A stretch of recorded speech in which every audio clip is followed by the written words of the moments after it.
Koratla BRS MLA Sanjay doctor ఉన్నారు, మాట్లాడదాం మనతో పాటు.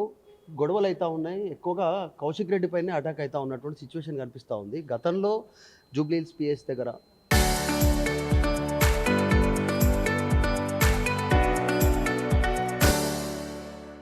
తర్వాత మీ దగ్గర నుంచి పార్టీ మారినటువంటి అరికపూడి గాంధీ ఇంటిపైన దాడి చేయడం, తర్వాత కరీంనగర్లో ఇన్సిడెంట్ సంబంధించి, తర్వాత ఇప్పుడు ఇన్సిడెంట్ వరుసగా కరీంనగర్ కౌశిక్ రెడ్డి పైన అటాక్ అవుతా ఉంది. సంజయ్ గారు, ఏం జరుగుతుంది?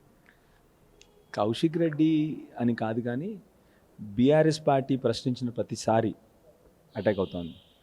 కేసీఆర్ గారి తెలంగాణ సాధించిన నాయకుడు, తెలంగాణ జాతిపీరైనటువంటి కేసీఆర్ గారి ఆఫీస్ పైన కూడా అటాక్ చేయడం జరిగింది. హరీష్ రావు గారు సిద్దిపేట ఆఫీస్ మీద అటాక్ చేయడం జరిగింది. హరీష్ రావు గారు ఖమ్మం పోతే ఖమ్మంలో అటాక్ జరిగింది. ఇట్లా చూసుకుంటూ పోతే 10 ఏళ్ళు బీఆర్ఎస్ ప్రభుత్వం ఉన్నప్పుడు వీళ్ళు మాట్లాడిన మాటలకి బీఆర్ఎస్ కార్యకర్తలు ఆ రోజు తలుచుకుని ఉంటే ఈ పార్టీకి వీళ్ళందరూ ఎవరు కనబడేవారు కాదు. కానీ ఏ రోజు బీఆర్ఎస్ పార్టీ కేసీఆర్ గారి నాయకత్వంలో ఎప్పుడు కూడా రాష్ట్రంలో ఉన్న శాంతి భద్రతల్ని ఎప్పుడు కూడా కాపాడుతూ వచ్చినాం. ఆ రోజు బండి సంజయ్ గారు మాట్లాడిన మాటలు కానీ ఇవాళ కానీ మాట్లాడిన మాటలు మీరు చూడండి. అసలు అంటే ఎంత దారుణంగా అంటే అసలు సభ్య సమాజం సిగ్గుతో తలదించుకునే విధంగా అన్న భాష ఉంటుంది. ఇలా కౌశిక్ రెడ్డి గారు కేవలం ప్రశ్నించినందుకు వారి ఆఫీస్ పాల్గొనడం. కౌశిక్ రెడ్డి అని కాదు కానీ బీఆర్ఎస్ కార్యకర్తల మీద, బీఆర్ఎస్ నాయకుల మీద, బీఆర్ఎస్ ప్రతి పార్టీ ఆఫీస్ మీద ఎందరు మంది సోషల్ మీడియా వారియర్ల మీద ఇప్పుడు కేసులు, ఇప్పటికీ వందల కేసులు. సో ఒకరి మీదన కాదు, ఎవరు ప్రశ్నిస్తే వాళ్ళని వీళ్ళకి ఒకటే ఒక ఆయుధం ఇప్పుడు ఏంటంటే వాళ్ళని అటాక్ చేయాలి, వాళ్ళ ప్రాపర్టీస్ ధ్వంసం చేయాలి. ఇది తప్ప ఇంకొక పని లేదు వీళ్ళకి. రెండు పార్టీలు కలిసిపోయినాయి. ఎవరు? కాంగ్రెస్. ఇవాళ మీరు చూస్తే బీజేపీ దుర్మార్గులు కొందరు ఎవరైతే ఆ దుర్మార్గులు కొందరు అక్కడ ఆఫీస్ని ధ్వంసం చేస్తూ ఉన్నారో పోలీసులు వాళ్ళకి సహకరిస్తూ ఉన్నారు, పక్కనే పోలీసులు నిల్చున్నారు. అంటే ఇద్దరు కలిసినారని కదా, ఎందుకు ప్రశ్నిస్తున్నామని కాబట్టి. ఇద్దరు కూడా అభివృద్ధి గురించి మాట్లాడరు.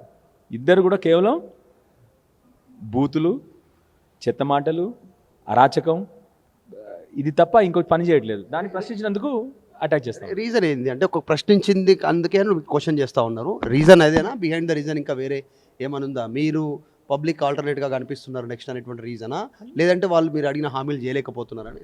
100% మీరు అన్నట్టే రెండు పార్టీలు ప్రత్యర్థులు వాళ్ళు ఎవరు? కాంగ్రెస్, బీజేపీ.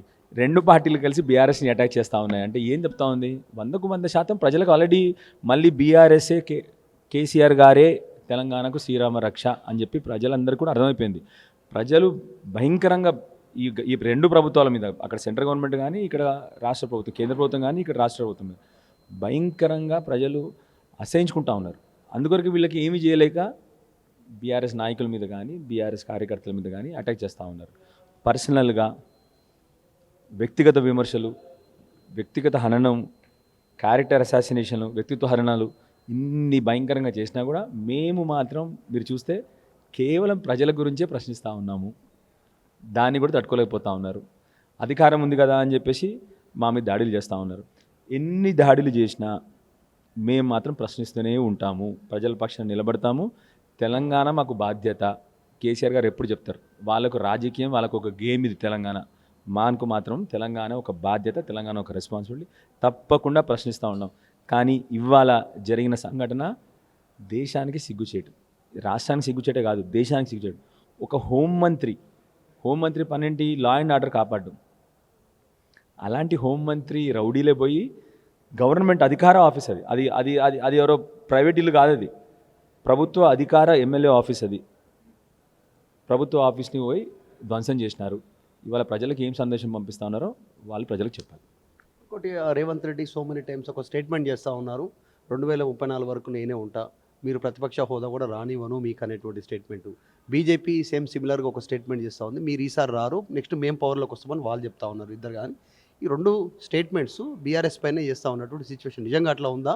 అట్లా ఉంటే మీ పైన ఎందుకు అటాక్ అవుతా ఉంది? కరీంనగర్లో, ఎస్పెషల్ కరీంనగర్లో ఎందుకు ఫోకస్ అయింది? మేము ప్రతిపక్షంలో ఉండము, మేము కూడా చెప్తున్నాం, మేము ప్రతిపక్షంలో ఉంటాం, అధికార పక్షంలో ఉంటాం, అందులో డౌట్ లేదు. కాబట్టి వాళ్ళు కూడా కరెక్టే చెప్తా ఉన్నారు. రేవంత్ రెడ్డి గారు తప్పేం చెప్పలేదు, ప్రతిపక్షంలో మేము తప్పకుండా ఉంటాం. ఇవాళ ఈ రెండు పార్టీలు కలిసి, కాంగ్రెస్, బీజేపీ, మీరు ఇప్పటి వరకు బీజేపీ వాళ్ళు కాంగ్రెస్ ఖండించడం చూడలేదు.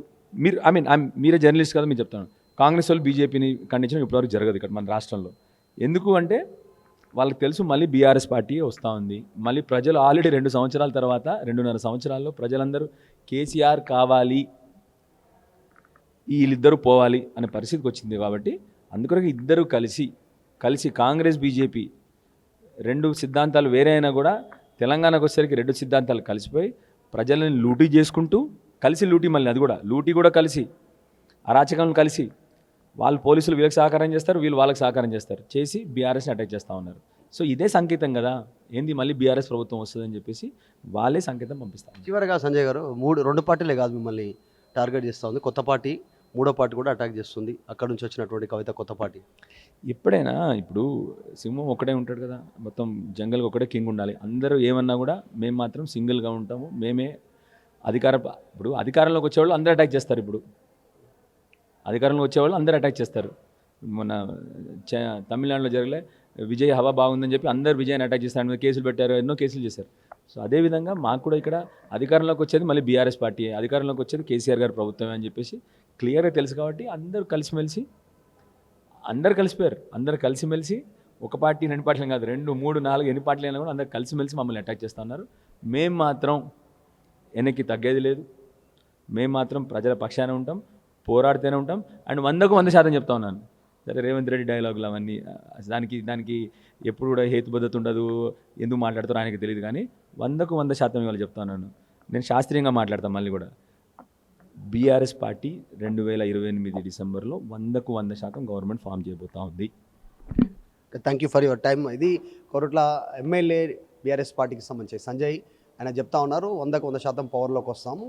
ఒక్కసారి కాదు, గతంలో కూడా హరీష్ రావు పైన కానీ ఇంకా మిగతా పార్టీకి సంబంధించినటువంటి ఇన్సిడెంట్లో కానీ వరుసగా బీఆర్ఎస్ పార్టీ నాయకులపైన కేసులు, అటాక్లు కంటిన్యూ జరుగుతూ ఉన్నాయి. ఇక్కడ బీఆర్ఎస్ పవర్లోకి వస్తుందని తెలిసిన తర్వాత ఇటు బీజేపీ ఇటు కాంగ్రెస్ ఒకరిపైన ఒకరు వాళ్ళు విమర్శలు చేసుకోకుండా అందరూ కలిసి బీఆర్ఎస్ పైన విమర్శలు చేస్తూ ఉన్నటువంటి సిచ్యువేషన్. ఖచ్చితంగా వీటన్నిటికీ సమాధానం చెప్తాము అధికారంలోకి వచ్చిన తర్వాత 2028 డిసెంబర్లో పవర్లోకి వస్తున్నాం అనేటువంటి స్టేట్మెంట్ చేస్తున్నాం. వీడియో జర్నలిస్ట్ గణేష్తో మధు మల్కేడ్కర్, హైదరాబాద్.